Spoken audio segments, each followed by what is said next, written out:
Hi hello kitties, எல்லோரும் எப்படி இருக்கீங்க? இன்றைக்கி நம்ம ஒரு க்யூட்டான எஃப்எஃப் தான் பார்க்க போகிறோம். டேயாங்கோட எஃப்எஃப் தான், மை ரக்டு ஹஸ்பண்ட். அதுதான் வந்து பார்க்க போகிறோம்.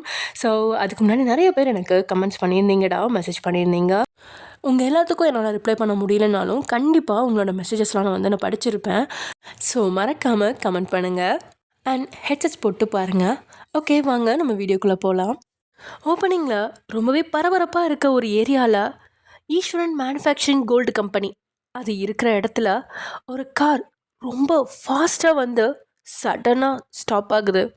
100 வருஷத்துக்கும் மேலே அந்த கம்பெனி கோல்டு மேனுஃபேக்சரிங்கில் புகழ் பெற்றிருக்கு. ஈஸ்வரன் கோல்டு மேனுஃபேக்சரிங்னா சின்ன குழந்தைங்களுக்கு கூட தெரியும், அந்தளவுக்கு எல்லா இடத்துலையும் பரவி இருக்கு. அந்த ஆடி கார் வந்து அந்த கம்பெனி முன்னாடி நிற்கவும் அங்கேருந்த வாட்ச்மேன் வேகமாக ஓடி வந்து ஒரு சைட் டோரை திறக்க உள்ளேருந்து 60 வயசு மதிக்கத்தக்க ஒரு ஆள் வெளியில் வராரு. அவர் பேர் தான் ஈஸ்வரன். அவர் இறங்கினதுக்கப்புறம் அந்த டோரை சாத்திட்டு அப்படியே இன்னொரு பக்கம் ஓடின அந்த வாட்ச்மேன் இன்னொரு டோரையும் திறந்து விடுறான். அதில் ஒரு 25 வயசு மதிக்கத்தக்க ஒரு பொண்ணு இறங்குறா. அவளோட அந்த white skin tone, curly hair, அப்புறம் பார்க்குறவங்கள அப்படியே அவள் பக்கம் இழுக்கிற மாதிரி ஒரு கவர்ச்சியான ட்ரெஸ் எல்லாத்தையும் போட்டுட்டு அப்படியே கீழே இறங்குறா. ஈஸ்வரனோட பொண்ணு அகல்யா கீழே இறங்கின உடனே அப்படியே ஒரு கூலிங் கிளாஸை கெத்தாக போட்டுட்டு ஃபோனை பார்த்துட்டு நின்றுட்டுருக்கா. கமான் அகல்யா, லெட்ஸ் கோ அப்படின்னு ஈஸ்வரன் சொல்லவும் ஓகேப்பா அப்படின்னு சொல்லிட்டு அவர் பின்னாடி நடக்க போகிறா. அவர் 2 ஸ்டெப் தான் எடுத்து வச்சிருப்பா. அதுக்குள்ளே இங்கே இருக்க அந்த வாட்ச்மேன் பட்டாருன்னு அந்த கார் டோரை சாத்துறான். அதை கேட்ட அகல்யா அப்படியே ஸ்டாப் ஆகி நின்று திரும்பி வாட்ச்மேனை பார்த்து ஒரு சுண்டு விரலை மட்டும் அசைச்சு இங்கே வான்னு அவள் பக்கம் கூப்பிட்றா. இவ கூப்பிட்டதும் வாட்ச்மேனுக்கு ஒரு விதமான பதட்டம் உண்டாகுது. ஒரு பயமும் கூடவே தொத்திக்குது. ஐயோ, என்ன செய்ய போகிறாளோ அப்படிங்கிற பயம்தான். அப்படியே மெதுவாக அகல்யா கிட்ட போக அவளோட கை அடுத்த செகண்ட் வாட்ச்மேனோட கன்னத்தை பதம் பார்க்குது. அவர் அடித்த அடியில் 25 வயசான அந்த வாட்ச்மேன் தடுமாறி கீழே விழுந்து அங்கே இருக்க ஒரு பூந்தொட்டியை உடைச்சிட்றாரு. அதெல்லாம் கண்டுக்காம கீழே கிடக்கிறவரோட காலில் இவளோட ஹீல் செப்பல் வச்சு அழுத்தி அவரை இன்னும் காயப்படுத்துகிறா.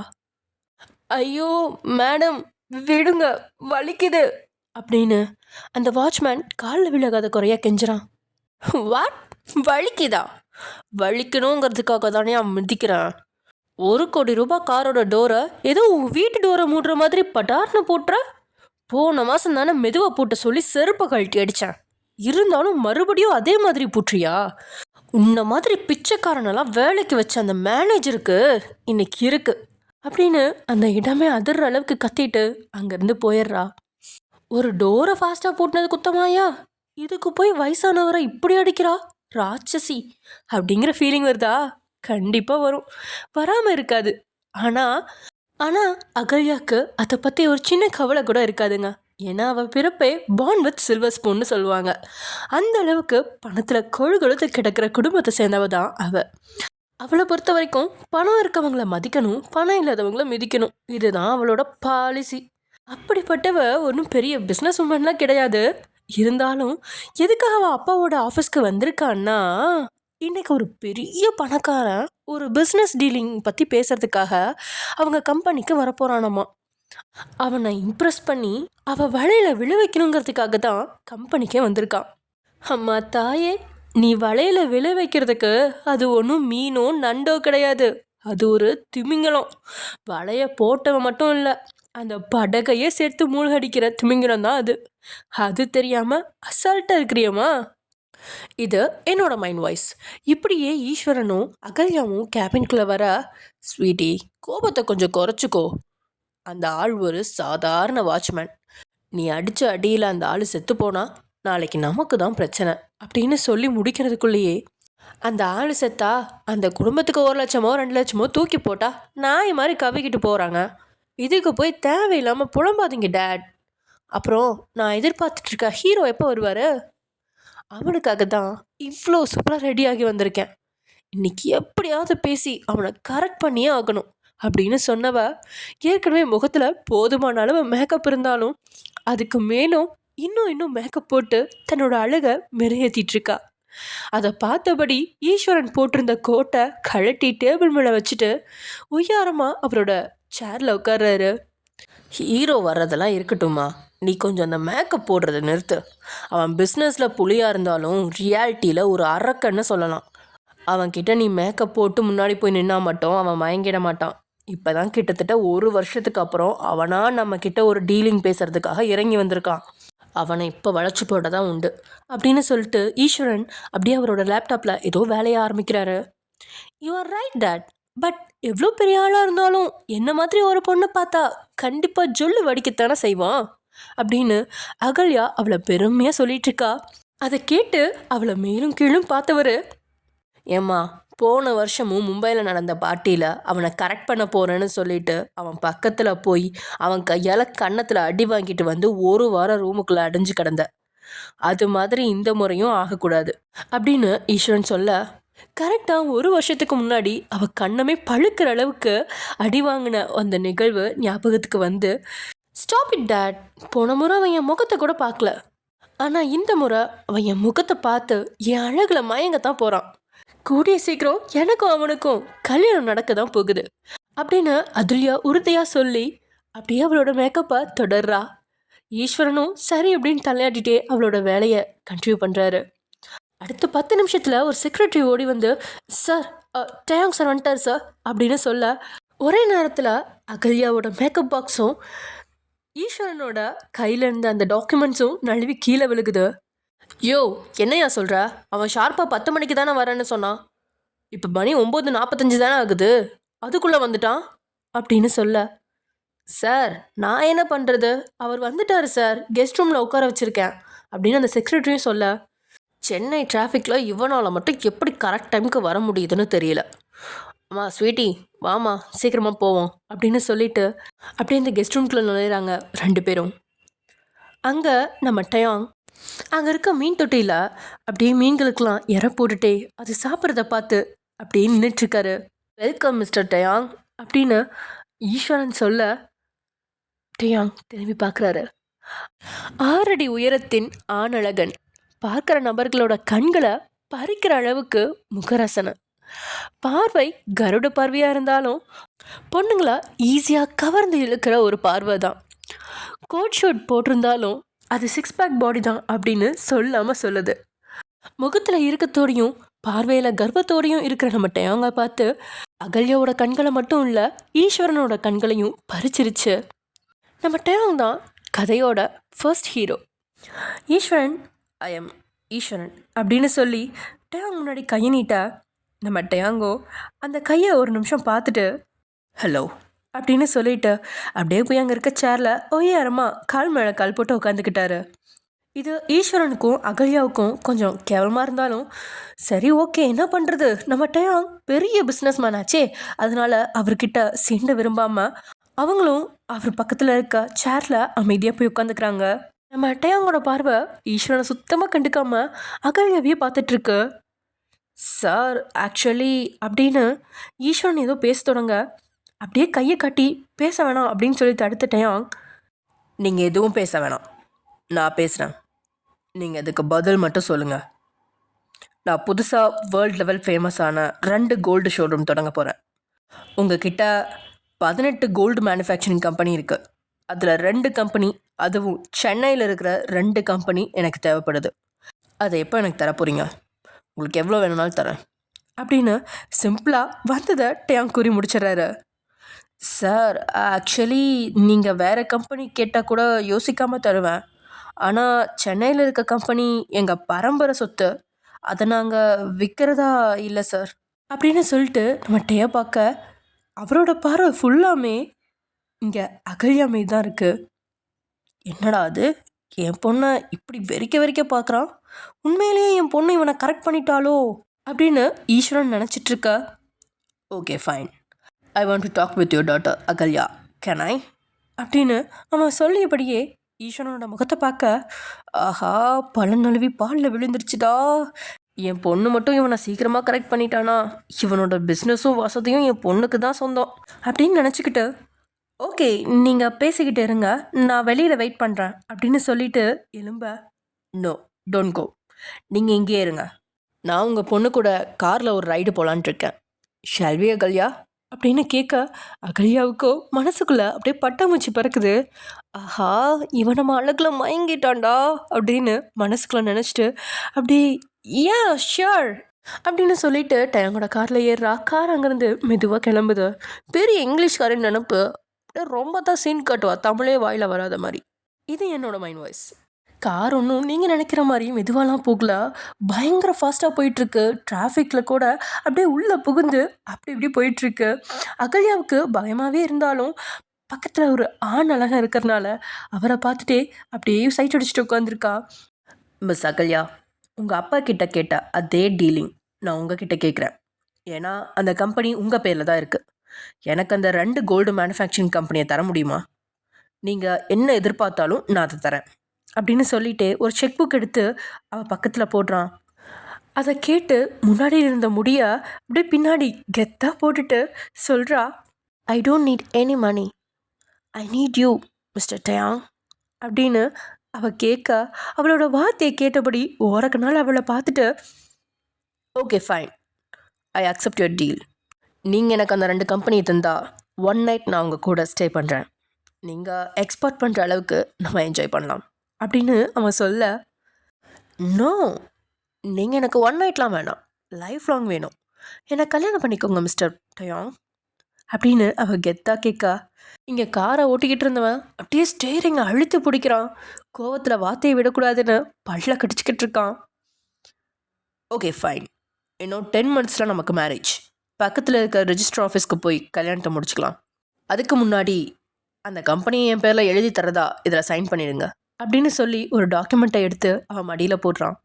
அகல்யாவுக்கு டாக்குமெண்ட்டை போட்டதை விட 10 நிமிஷத்தில் கல்யாணம் அப்படின்னு சொன்னோடனே ஒரு மாதிரி பதட்டமாக இருக்கு. என்ன இவன் அசால்ட்டாக கல்யாணம் பண்ணிக்கலாம்னு சொல்கிறான். எல்லாரும் இவன் பொண்ணுங்களை திரும்பி கூட பார்க்க மாட்டான்னு சொல்லுவாங்களே. இருந்தாலும் எனக்கு இன்னைக்கு நல்ல நாள்னு நினைக்கிறேன். இப்படியே அவனை வளைச்சி போட்டுட வேண்டியது தான் அப்படின்னு நினச்சிக்கிட்டே எதை பற்றியும் யோசிக்காமல் பொண்ணுங்களை மயக்கிற அவனோட தேகத்தை பார்த்து ஒரு பெருமூச்சை இழுத்து விட்டுட்டு கையெழுத்தை போட்டு அவன் பக்கம் கொடுத்துட்றான். அவனும் அதை வாங்கி பின் சீட்டில் தூக்கி போட்டுட்டு, இப்போ எனக்கு சொத்தை எழுதி தந்துட்டீங்களே, நாளைக்கு உங்கள் பேரண்ட்ஸ் நான் உங்களை ஏமாற்றி சொத்தை எழுதி வாங்கிட்டேன்னு சொன்னால் நீங்கள் எனக்கு எதிராக மாறிடுவீங்களா அப்படின்னு கேட்டபடி அவரோட காந்த பார்வையை அவள் பக்கம் திருப்ப அவனோட பார்வையிலே சொக்கி போனவ, நான் அந்த மாதிரிலாம் பண்ண மாட்டேன், நான் முழு மனசோட தான் எங்களோட கம்பெனியை உங்கள் பேருக்கு எழுதி தந்திருக்கேன் மிஸ்டர் டயாங் அப்படின்னு அவன் பேசின அடுத்த செகண்ட், தேங்க்யூ ஸோ மச், உங்கள் உதவி இதுக்கு மேலே எனக்கு தேவையில்லை அப்படின்னு சொல்லி 100 கிலோமீட்டர் வேகத்தில் போயிட்டு இருந்த அந்த காரோட வேகத்தை 20 கிலோமீட்டர்ஸில் குறைச்சதோடு இல்லாமல் திடீர்னு அகல்யாவோட சீட் பெல்ட்டை லபக்குன்னு கழட்டி அவன் கையில் இருந்த பட்டனை அழுத்தி கதவை திறந்தவன் லபக்குன்னு அகல்யாவை வெளியில் தள்ளி விட்டுட்டான். அவன் தள்ளி விட்ட வேகத்தில் அங்கே கன்ஸ்ட்ரக்ஷன்ஸ் ஒர்க் நடந்துட்டு இருந்த இடத்துல மணல் கொட்டி வச்சுருப்பாங்க இல்லையா, அதில் போய் விழுந்து பிறண்டுட்டுருக்கா அகல்யா. அப்படியே காரை வளைச்சி நிறுத்தினவன், என்னடி ஒரு கம்பெனிக்காக என் லைஃபையே உன்கிட்ட ஒப்படைப்பேன்னு நினைக்கிறியா? இந்த டயாங் அவ்வளோ பெரிய முட்டாள் கிடையாது. நான் இவ்வளோ பெரிய உயரத்தில் இருக்க காரணமே பொண்ணுங்க என் கூட வச்சுக்காது மட்டும்தான். பொண்ணுங்க கல்யாணம் பண்ணி புருஷனுக்கு கீழே அடிமையாக இருந்து சேவை செய்யணுமே தவிர உன்ன மாதிரி ஓவர் திமிரு பிடிச்சவளாக இருக்கக்கூடாது. Thank you for your company miss Ahalya அப்படின்னு சொல்லிட்டு காரை ஸ்டார்ட் பண்ணி அங்கேருந்து கிளம்பிடுறான். இங்கே அகல்யாவோ ஆத்திரத்தில் ஹவு டேர் அப்படின்னு கத்திட்டே அவனை பார்க்க நம்மட்டையும் காருக்குலேருந்து அவரோட சென்டர் ஃபிங்கரை டோருக்கு வெளியில் நீட்டி காமிச்சிட்டு அவளை திரும்பி கூட பார்க்காம கூலர்ஸ் எடுத்து மாட்டிட்டு அதே 100 கிலோமீட்டர் வேகத்தில் போயிட்டாரு. இப்போ அகல்யாவுக்கு நம்ம டயாங்கும் கை நழுவி போயிட்டான், அப்பாவோட கம்பெனியும் கை நழுவி போயிடுச்சு. எல்லாத்தையும் விட நம்ம டயாங்க மயக்கறக்காக போட்டு வந்த மேக்கப்பும் அந்த ட்ரெஸ்ஸும் பஞ்சராகி போயிடுச்சு. அந்த ஏரியாவில் பெருசாக ஆள் நடமாட்டமும் இல்லை, கையில் மொபைலும் இல்லை. அப்படிங்கிற நிலமையில நடவண்டியாக கண்களில் கண்ணீரோட அவள் அப்பாவோட ஆஃபீஸ்க்கு நடந்து போகிறா. இங்கே டயாங் காரோட வேகம் 100 கிலோமீட்டர்லேருந்து இறங்காமல் காரை மின்னல் வேகத்தில் ஓட்டிகிட்டு வந்தவர் திடீர்னு சடன் பிரேக் போட்டு ஒரு பஸ் ஸ்டாப் முன்னாடி காரை நிறுத்துறாரு. காரோட கண்ணாடி இறக்க பஸ் ஸ்டாப்பில் ஒருத்தர் பேண்ட் சட்டை போட்டுட்டு முடிஞ்ச அளவுக்கு தன்னோட தொப்பையை மறைக்க அதுக்கு மேலே ஒரு கோட்டு, கண்ணில் ஒரு பெரிய கண்ணாடி, கையில் 2 ஃபைல்களோட நின்றுட்டுருக்காரு. காரை பார்த்த அடுத்த செகண்ட் அப்படியே ஷாக் ஆகி, ஆத்தாடி பாஸா அப்படின்னு உள்ளுக்குள்ளே சொல்லிக்கிட்டே மெல்ல காருக்கு பக்கத்தில் போனவன் அப்படியே சல்யூட் அடிச்சுட்டு குட் மார்னிங் சார் அப்படின்னு சொல்ல, உள்ளே இருந்த நம்ம டேங்கோ கண்ணில் இருந்த கூலிங் கிளாஸை மெல்ல தாழ்த்தி கெட்டன் அப்படின்னு சொல்லிட்டு அப்படியே அவர் உட்காந்துருக்காரு. ஏசப்பா, உன்னையே நம்பி இருக்கிற என்னைய காப்பாத்திருப்பா அப்படின்னு காரில் ஏறுறதுக்கு முன்னாடி கடவுளெல்லாம் வேண்டிக்கிட்டு காருக்குள்ளே ஏறின அந்த ஆள் தான் டேங்கோட செக்ரட்டரி ஜோசப். டேங்கோட எல்லா பிஸ்னஸையும் சூப்பர்வைஸ் பண்ணி கொண்டுட்டு போகிறதுல அவருக்கு நிகர் யாருமே இல்லை.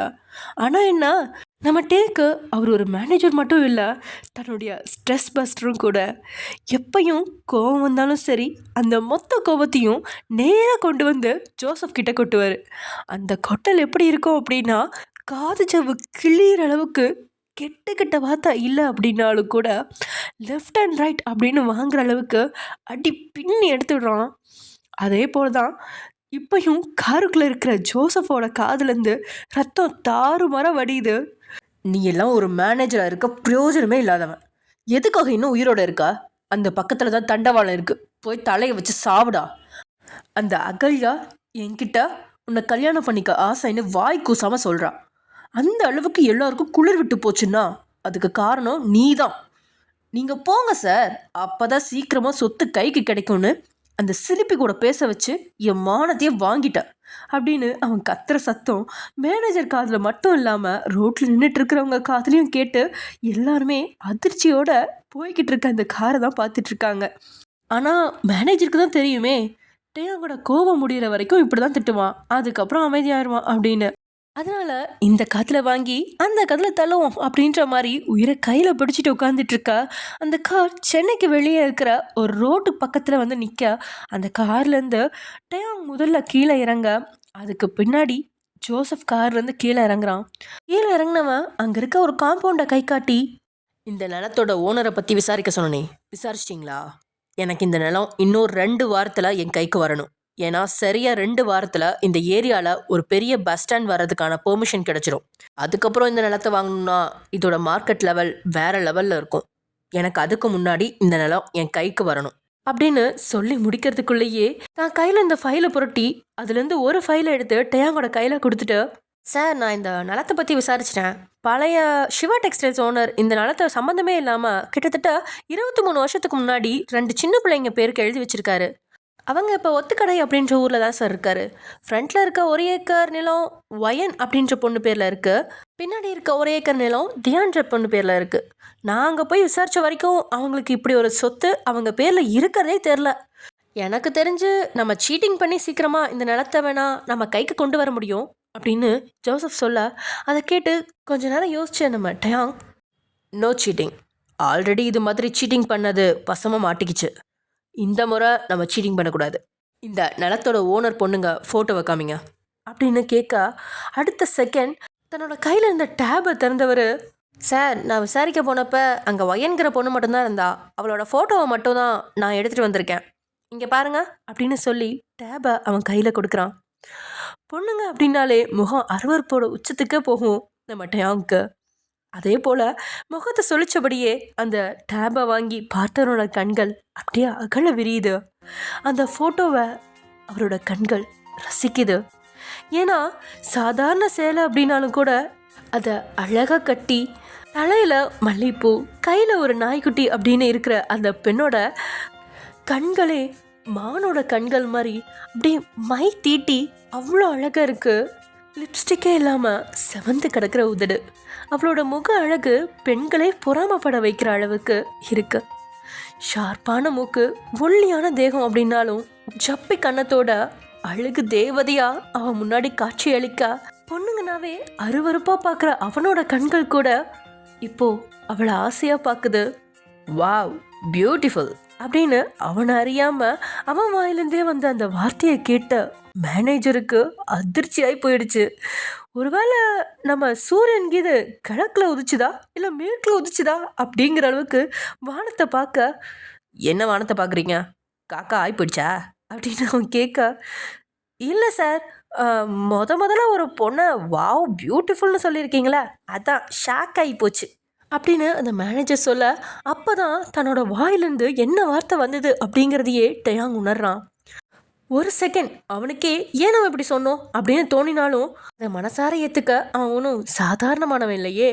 அதனால் மேனேஜரை முறைச்சி பார்த்துட்டு அந்த டாப்பிக்கை அத்தோடு மூடினவன், இந்த பொண்ணை பற்றின எல்லா டீட்டெயில்ஸும் எனக்கு அடுத்த 1 மணி நேரத்தில் வேணும் அப்படின்னு அவன் சொல்லி முடிக்கிறதுக்குள்ளேயே அடுத்த டாக்குமெண்ட்டை எடுத்து அவன் கையில் கொடுத்தவன், இதில் எல்லா டீட்டெயில்ஸும் இருக்குது சார் அப்படின்னு சொல்ல, வெரி குட், உன்னை விட இப்போ ரொம்ப ஸ்மார்ட்டாக மாறிட்டீங்க போல அப்படின்னு சொல்ல அந்த தகவலை அவன் புரட்டி பார்த்துட்ருக்கான். இங்கே மேனேஜருக்கோ, 5 வருஷமாக உங்ககிட்ட வாங்கின அடியில் நீ எப்போ என்ன கேட்ப எப்போ என்ன பண்ணுவேன்னு தெரிஞ்சுக்காமல இருந்திருப்பேன். இனிமேல் உன் கையால் அடி வாங்கவே மாட்டேன். அதுக்காகவே ஒத்த கடை போகிறேன்னா இந்த பொண்ணை பற்றி மட்டும் இல்லாமல் ஒத்த கடை பற்றியும் தகவலை சேர்த்து வச்சுருக்கேன் அப்படின்னு மனசுக்குள்ளே அவன் நினச்சி முடிக்கிறதுக்குள்ளேயே, இந்த சொத்தை இந்த பொண்ணால் நமக்கு தர முடியாது. பிகாஸ் இந்த சொத்து இவளுக்கு பிறக்க போகிற குழந்தைக்கு தான் சொந்தம். குழந்தைக்கு 18 வயசு ஆகிற வரைக்கும் இவளும் இவளோட புருஷனும் இந்த சொத்தை அனுபவிச்சுக்கலாம், அவ்வளோதான். ஸோ நீங்கள் என்ன பண்ணுங்க, லக்ஷ்மி அம்மா கிட்ட சொல்லி இந்த பொண்ணை நான் 2 நாளில் கல்யாணம் பண்ணிக்கிற மாதிரி ஏற்பாடு பண்ண சொல்லுங்கள் அப்படின்னு சொல்லி அவன் காருக்குள்ளே ஏறி உட்கார, இங்கே நம்ம மேனேஜரோ வாய்க்குள்ளே கூட போகிறது தெரியாமல் அப்படியே வாயை பொழந்து அதிர்ச்சியில் நின்றுட்டுருக்காரு. அட பாவி, இப்போதானடா ஒரு பொண்ணை கல்யாணம் பண்ணிக்கிறேன்னு சொல்லி சொத்தை எழுதி வாங்கி கீழே தள்ளி விட்டு வந்தா, அதுக்குள்ளே அடுத்த பொண்ணை கல்யாணம் பண்ணிக்க அலைன்ஸ் பார்க்க சொல்கிறியேடா, இதெல்லாம் நியாயமா? ஐயோ,